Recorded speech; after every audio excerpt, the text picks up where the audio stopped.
Expression for torque in terms of moment of inertia. तो question ऐसा पूछा जा सकता है,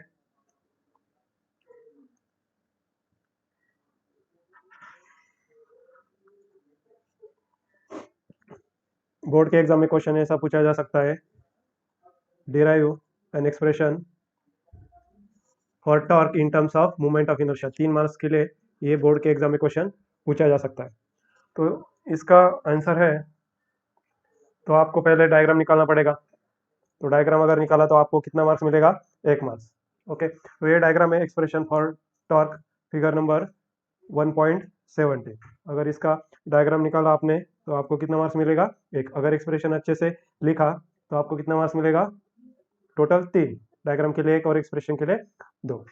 तो इस डायग्राम में क्या हो रहा है, ये बॉडी क्या हो रहा है, इस एक्सिस ऑफ रोटेशन के अराउंड क्या हो रहा है, रोटेट हो रहा है। तो इसको हम क्या कहेंगे, एक्सिस ऑफ रोटेशन। और बॉडी क्या हो रहा है, कांस्टेंट एंगुलर एक्सेलरेशन से रोटेट हो रहा है अराउंड एक्सिस ऑफ रोटेशन, बराबर। तो ये बॉडी नंबर ऑफ पार्टिकल से बना है, n नंबर ऑफ पार्टिकल है यहाँ पर पहला पार्टिकल है, उसका मास कितना है, m1, और ये एक्सिस से कितने डिस्टेंस पर है, r1। सिमिलरली यहाँ पर सेकंड पार्टिकल m2 है, और ये एक्सिस से कितने डिस्टेंस दूरी पर है, r2। और यहाँ पर फोर्स कितना लग रहा है, F2, बराबर। और फर्स्ट पार्टिकल के ऊपर कितना फोर्स लग रहा है, F1, वो है m1 इंटू A1। सिमिलरली यहाँ पर थर्ड पार्टिकल लिया, बराबर, m3, और उसका एक्सिस से कितना डिस्टेंस है, r3, बराबर। उस यहाँ पर टेंजेंशियल फोर्स जो लग रहा है वो कितना है, F3, बराबर। ऐसे n पार्टिकल के लिए फोर्स कितना आएगा, Fn, और उसका मास कितना होगा, n पार्टिकल का mn, और वो एक्सिस ऑफ रोटेशन से कितने दूरी पर है, rn, बराबर। तो ये हमें डायग्राम में पता है। तो क्या करना है, यहाँ पर पहले डायग्राम जो दिया है उसको क्या करना है, एक्सप्लेन करना है। डायग्राम में क्या क्या दिया है वो क्या करो, एक्सप्लेन करो। तो चलो हम डेरिवेशन स्टार्ट करते हैं। Don't write here. Okay, so consider a rigid body, consider rigid body, consider rigid body. Body क्या है, रिजिड है, rotating with rotating with rotating with constant angular acceleration, constant angular acceleration, angular acceleration alpha, constant angular acceleration alpha, about an axis, about an axis, about an axis perpendicular to the plane of paper, about an axis perpendicular to the plane of paper, बराबर। ये क्या है, given है diagram में, plane of paper. Let let rigid object rigid object is made up of is made up of n number of particle, made up of n number of particle। n number of particle से क्या बना है, ये object बना है, n particle of masses m1, m2, m3, m4, m5 up to mn। Particle के masses कितने हैं, m1, m2, m3 up to mn। At the respective distance at respective distance at respective distance r1, r2, r3, r4 up to rn। कितने distance पर है from the axis of rotation, r1, r2, r3, r4, rn, इतने distance पर है। तो as the object rotate, अगर object क्या हो रहा है, रोटेट हो रहा है with constant angular acceleration, but particle का लीनियर एक्सेलरेशन क्या होगा, डिफरेंट, क्योंकि पोजीशन ऑफ द पार्टिकल क्या है, एक्सिस ऑफ रोटेशन से डिफरेंट पोजीशन पर है, इसलिए उसका एंगुलर एक्सेलरेशन और लीनियर एक्सेलरेशन उसमें क्या डिफरेंस होगा, एंगुलर एक्सेलरेशन उसका क्या होगा, कांस्टेंट, बट लीनियर एक्सेलरेशन क्या होगा, डिफरेंट, बराबर। क्योंकि ए इक्वल टू क्या होता है, R alpha, A equal to linear acceleration and alpha is a angular acceleration of the particle. Okay, let let a be the linear acceleration of the particle, a is a linear acceleration of particle, linear acceleration of particle, a क्या है, particle का linear acceleration है, and alpha is a angular acceleration of particle, angular acceleration of particle,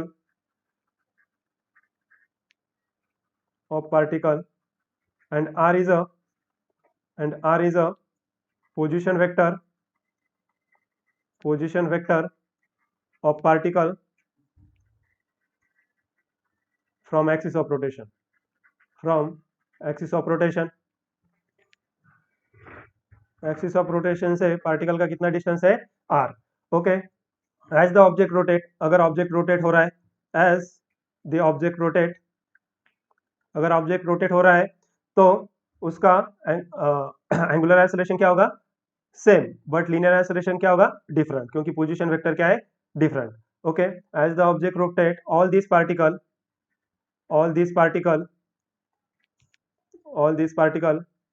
perform uniform circular motion. अगर ये object rotate हो रहा है, बराबर, कोई फोर्स लगाया F, और ये बॉडी क्या होगा, रोटेट, तो ये पार्टिकल भी क्या होंगे, रोटेट, बराबर, और वो कौन सा मोशन परफॉर्म करेगा, यूनिफॉर्म सर्कुलर मोशन, बराबर. Okay, as the object rotate all these particle perform uniform circular motion with same angular acceleration alpha,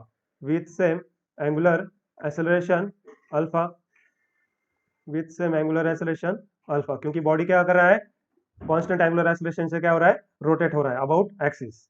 okay, but different linear acceleration क्या है पार्टिकल का, ए, बराबर. ओके, बराबर.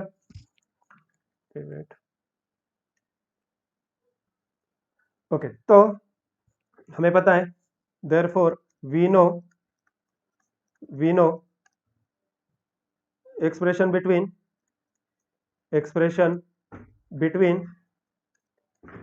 linear acceleration and angular acceleration.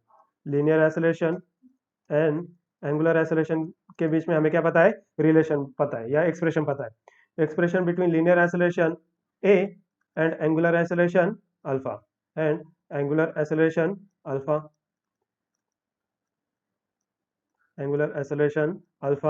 a equal to r alpha, बराबर. A relation हमने 11th standard या uniform circular motion में पढ़ा था, a equal to r alpha, बराबर. तो पहले बॉडी के लिए क्या आएगा, जस्ट क्या करना है आपको, सबस्क्रिप्ट क्या करना है, a1. Therefore linear acceleration of first particle, linear acceleration of first particle is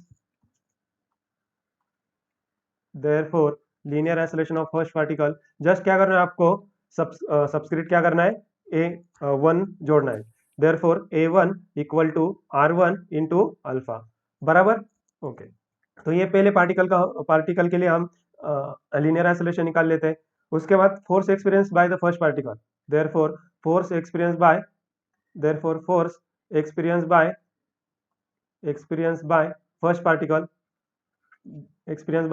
first particle is Newton second law से क्या आएगा, F1 equal to m1 into a1, क्या आएगा, m1 इंटू a1. इसको मैं इक्वेशन फर्स्ट मान लेता हूँ और इसको मैं इक्वेशन सेकंड मान लेता हूँ. देयरफॉर यहाँ पर a1 है, बराबर, यहाँ पर क्या है, a1, यहाँ पर क्या है, a1, तो यहाँ पर क्या है, a1, यहाँ पर भी क्या है, a1. तो इक्वेशन 1 को हमें कौन से इक्वेशन में सब्स्टिट्यूट करना पड़ेगा, equation 2. Therefore put equation 1 in equation 2, बराबर. इक्वेशन 1 को इक्वेशन 2 में क्या करो, सब्स्टिट्यूट करो, तो हमें क्या मिलेगा, therefore we get force experience by the first particle F1 equal to m1 into a1 का वैल्यू क्या है, r1 इंटू अल्फा, बराबर. Okay, therefore torque experience by the first particle, torque कितना एक्ट होगा फर्स्ट पार्टिकल पे, वो हमें क्या करना है, कैलकुलेट करना है. तो torque equal to r cross F होता है, बराबर. मैग्नीट्यूड लिया तो क्या आएगा, r into F. Therefore magnitude of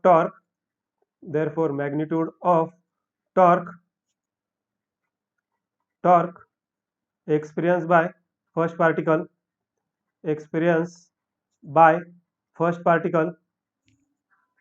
is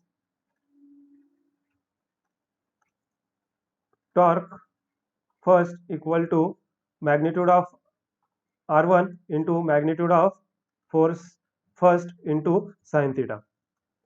We are not considering here direction, that's why we are not taking here direction of the torque, right? Okay, theta is the angle between r1 and f1, therefore theta r1 की direction क्या है यहाँ पर, बराबर, और f1 की direction है, तो यहाँ पर एंगल कितना बनेगा 90 degree, therefore theta equal to 90 degree, theta equal to 90 degree क्या करो, सब्स्टिट्यूट करो, therefore magnitude of torque first equal to magnitude of r1 into magnitude of f1 into sine 90 degree. Sine 90 degree क्या होता है, trigonometry में हमें पढ़ा है sine 90 equal to 1। Okay, therefore substitute,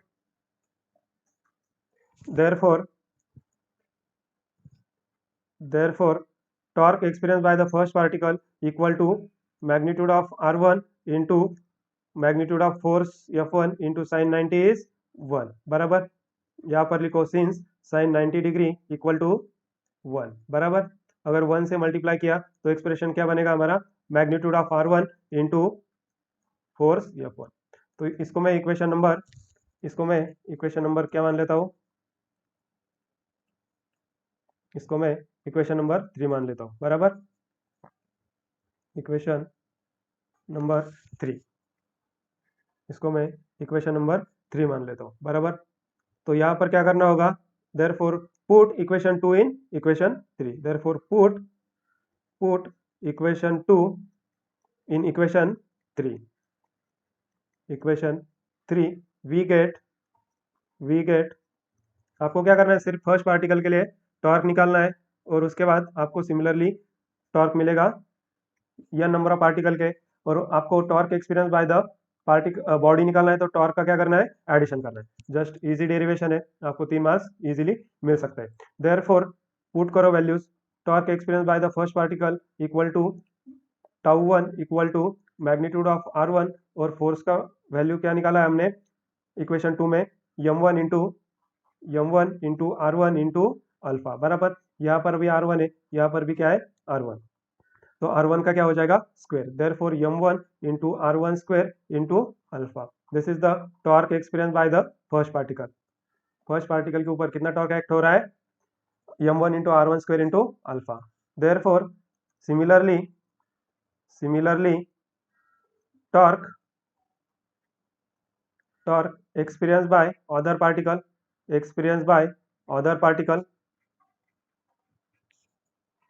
is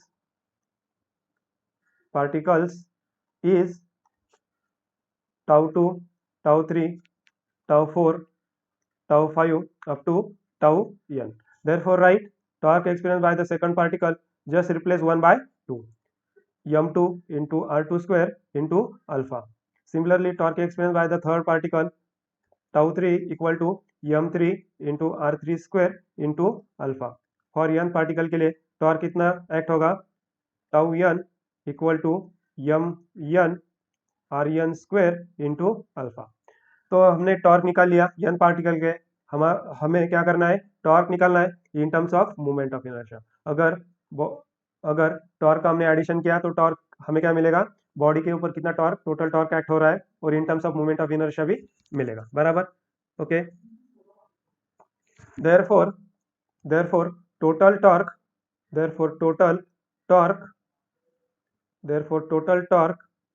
experienced by body is sum of torque experienced by particle, torque experienced by all particle, that is torque experienced by the body equal to tau 1 plus tau 2 plus tau 3 plus tau 4 up to tau n, बराबर। Okay, just substitute, putting values, therefore torque experienced by the body which is equal to m1 into r1 square into alpha plus m2 into r2 square into alpha plus m3 r3 square into alpha m4 r4 square into alpha up to mn rn square into alpha। Okay, यहाँ पर देखो, यहाँ पर क्या है, alpha है, यहाँ पर भी क्या है, अल्फा है, हर एक टर्म्स में क्या है, अल्फा। तो हम क्या कर सकते हैं, यहाँ पर अल्फा को कॉमन ले सकते हैं, देयरफॉर टेक अल्फा कॉमन। यहाँ पर क्या बच रहा है, m1 into r1 square, second term में क्या बच रहा है, m2 into r2 square, third term में क्या बच रहा है, m3 into r3 square, fourth term में क्या बच रहा है, m4 इंटू r4 स्क्वायर, और लास्ट टर्म में क्या बचेगा, mn rn स्क्वायर, बराबर। This is the torque acting on a body. हमारे बॉडी के ऊपर कितना टॉर्क एक्ट हो रहा है, alpha into m1 into r1 square plus m2 into r2 square up to mn into rn square. Okay, तो हम इसको क्या कहते हैं, मोमेंट ऑफ इनर्शिया आई, बराबर। इस टर्म को क्या कहते हैं, moment of inertia of a body. तो जस्ट सब्स्टिट्यूट करो I, so torque acting on body equal to alpha into I, tau equal to I alpha. तो ये प्रॉब्लम में हमें ये फॉर्मूला क्या होगा, सॉल्व करने के लिए हमें क्या होगा, मदद करेगा, बराबर। Where I is a moment of inertia of body, where I is a moment of inertia of body, okay, moment of inertia of body which is equal to m1 into r1 square plus m2 into r2 square up to mn into rn square, बराबर। This is the torque acting on body. तो ये derivation हमें 3 marks के लिए board के exam में पूछा जा सकता है। Therefore this is the expression for torque acting on body, torque acting on body when body rotating with constant angular acceleration alpha, बराबर, angular acceleration alpha in terms of moment of inertia, in terms of moment of inertia, बराबर, moment of inertia, तो equal to I alpha. तो ये formula हमें problem solve करने के लिए important है। ओके, तो इसमें कुछ डाउट है तो आप कमेंट बॉक्स में बताइए, या कोई डाउट से तो पूछ सकते हैं। ओके, कुछ डाउट्स है तो पूछो।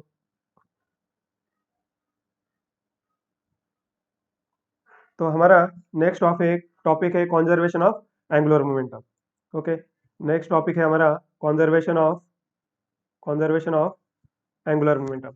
इंपॉर्टेंट टॉपिक है, ये भी क्वेश्चन 3 मार्क्स के लिए पूछा जा सकता है बोर्ड के एग्जाम में। नेक्स्ट टॉपिक है conservation of angular momentum, conservation of angular momentum, conservation of angular momentum. Angular momentum हम यल लेटर से डिनोट करते हैं, बराबर।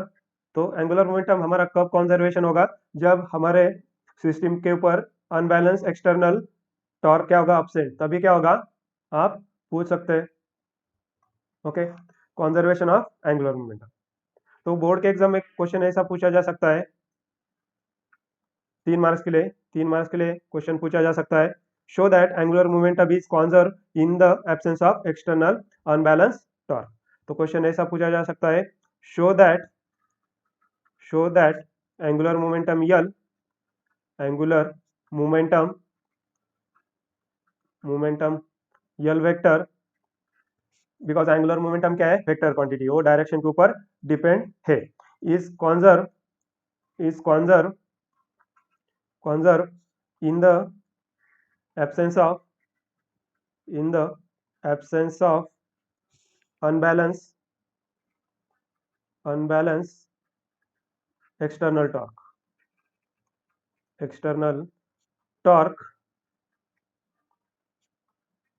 tau। तो ये ऐसा क्वेश्चन बोर्ड के एग्जाम में पूछा जा सकता है, बहुत इजी है। तो इसके लिए हमें क्या करना पड़ेगा, सिस्टम के ऊपर एंगुलर मोमेंटम कितना रहता है, r क्रॉस p, ये फॉर्मूला क्या करना पड़ेगा, उससे हमें स्टार्ट करना पड़ेगा, बराबर। ओके, तो चलो हम क्या करते हैं, स्टार्ट करते हैं डेरिवेशन। ओके, इंपॉर्टेंट डेरिवेशन है, ऐसे डेरिवेशन छोटे छोटे एग्जाम में पूछे जा सकते हैं, बराबर। और JEE नीट में ये फॉर्मूलेज क्या है, इंपॉर्टेंट है, अगर ये फॉर्मूलेज याद नहीं है तो आपको क्या करना, आपको आंसर लिखना नहीं आएगा, तो इसलिए फॉर्मूले भी क्या करो, याद रखो। तो we know angular momentum of the system, right. We know angular of we know angular momentum angular momentum angular momentum acting on system, कोई भी सिस्टम हो सकती है हमारे पास, acting on system is acting on system is L vector, angular vector L equal to position vector R vector cross product with linear momentum vector P vector, बराबर। तो इसको क्या करना पड़ेगा, हमें डिफरेंशिएट करना पड़ेगा। Okay, therefore differentiating L vector with respect to time with respect to time with respect to time, differentiate करो with respect to time. Therefore left hand side में क्या आएगा, derivative of angular momentum vector with respect to time equal to right hand side derivative with respect to time, बराबर। Right hand side क्या है, R vector cross product with P vector. Lecture खत्म होने के बाद क्या करना है, फिर से ज्वाइन करना है, वही सेम लिंक है। तो लेफ्ट हैंड साइड क्या है, rate of change of angular momentum, right. और राइट हैंड साइड क्या है, दो वेक्टर का क्रॉस प्रोडक्ट है और उसका डेरिवेटिव है। तो हमारे पास एक डिफरेंशिएशन का रूल है, we know rule of differentiation of vector क्या है हमारे पास rule, D by D T of A vector cross product with B vector, क्या है, A vector as it is derivative of second vector cross product, right, उसका derivative plus second vector first vector का derivative उसका cross product किसके साथ है, second vector के साथ, बराबर। ये हमारे पास क्या है, rule of differentiation of vector. तो ये रूल हमें क्या करना है, यहाँ पर अप्लाई करना है, यहाँ पर क्या करना है, अप्लाई करना है। तो हमारे पास ए क्या है, आर वेक्टर, बराबर। ए क्या है, आर वेक्टर, हमारे पास ए क्या है, आर वेक्टर, बराबर। ए क्या है हमारे पास, आर वेक्टर, और बी क्या है, पी वेक्टर। तो यहाँ पर क्या करो, अप्लाई करो ये रूल, तो आपको क्या मिलेगा answer, left hand side as it is रहेगा, rate of change of angular momentum vector with respect to time equal to, यहाँ पर क्या है, ए वेक्टर क्या है हमारा, R vector cross product with D B by D T, B क्या है हमारे पास, मोमेंटम, लीनियर मोमेंटम वेक्टर, उसका डेरिवेटिव क्या आएगा, D P vector divided by time plus D A क्या है, ए क्या है हमारे पास, आर वेक्टर, जस्ट क्या करो, ए की जगह आर वेक्टर लिख दो, D R vector divided by D T plus cross product B क्या है हमारे पास, पी वेक्टर, बराबर, पी वेक्टर। तो हमें पता है therefore D L by D T, therefore left hand side क्या बचेगा, D L by D T equal to are vector cross product with momentum vector उसका derivative, rate of change of momentum vector क्या होता है, force, बराबर, क्या होता है, फोर्स, न्यूटन्स का second law, rate of change of momentum क्या है, force, plus d r by D t with respect to time, और मोमेंटम क्या होता है, मास इंटू क्या होता है, वेलोसिटी, बराबर, क्या होता है, वेलोसिटी। तो यहाँ पर हमने क्या किया, जस्ट वैल्यू सब्स्टिट्यूट किया। तो हमने क्या, कौन सा फॉर्मूला यूज किया, since rate of change of momentum vector with respect to time क्या है, फोर्स, बराबर, न्यूटन सेकंड लॉ से, और momentum vector equal to mass into velocity, बराबर। ये फॉर्मूलाज हमने यहाँ पर सब्स्टिट्यूट किया, यूज किया। Therefore left hand side as it is d L by D T equal to r cross f plus dr by dt is nothing but the velocity, right, velocity cross product with mass into velocity vector, बराबर, क्योंकि rate of change of displacement क्या होता है, velocity, therefore dr vector dot product with dr vector divided by dt equal to क्या होता है, velocity vector, बराबर। यहाँ पर हमने सब्स्टिट्यूट किया, और ये मास है, ये स्केलर क्वांटिटी है, ये क्या आएगा ब्रैकेट के बाहर, therefore left hand side as it is dl vector divided by dt equal to r vector cross product with force vector plus mass common, velocity vector cross product with velocity vector, same vector है, इनका अगर cross product लिया तो answer क्या आता है 0 बराबर। Therefore rate of change of momentum vector, angular momentum vector equal to are vector cross product with force vector, right. Plus क्या आएगा 0, क्यों, क्योंकि सेम वेक्टर का क्रॉस प्रोडक्ट लिया तो आंसर क्या आता है 0 बराबर। ओके चलो, देयरफॉर क्या बचा हमारे पास, DL vector divided by dt equal to are vector cross product with force vector, but we know R vector cross product with force vector is nothing but the torque, right. Okay, therefore substitute, ये value क्या करो, यहाँ पर क्या करो, substitute करो। Okay, therefore DL vector divided by dt vector, sorry DL vector divided by dt equal to torque vector, right. Okay, but हमारे derivation में क्या पूछा है, अनबैलेंस एक्सटर्नल टॉर्क क्या होता है, अपसेट, तो एंगुलर मोमेंटम क्या होगा, कौन ये हमें शो करना है। Therefore external torque acting on system equal to 0, then angular momentum constant आता है या नहीं ये हमें शो करना है। ओके, यहाँ पर क्या करो, सब्स्टिट्यूट करो। Therefore DL vector divided by dt equal to 0, dt को क्या करो, राइट हैंड साइड लेकर जाओ, डीएल वेक्टर इक्वल टू 0 इंटू dt बराबर, dt यहाँ पर डिवाइड उधर गया तो क्या होगा, मल्टीप्लाई। हमें क्या करना है, एंगुलर मोमेंटम निकालना है। Therefore integrating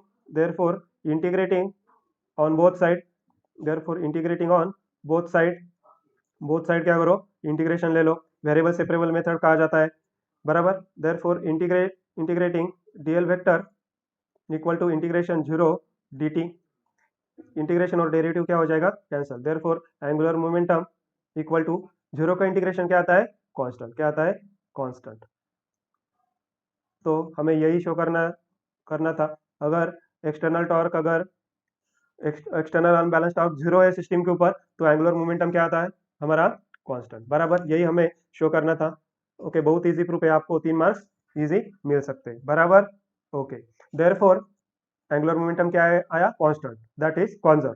therefore angular momentum, therefore angular momentum, therefore angular momentum L vector is conserved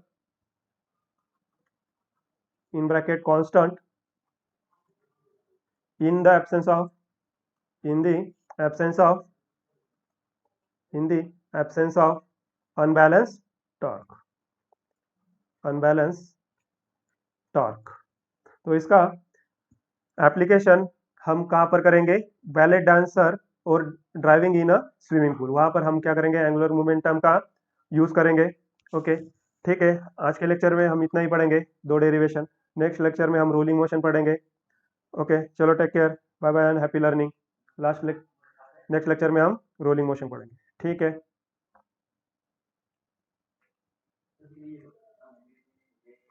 Recording stop. करे बरं आहे का,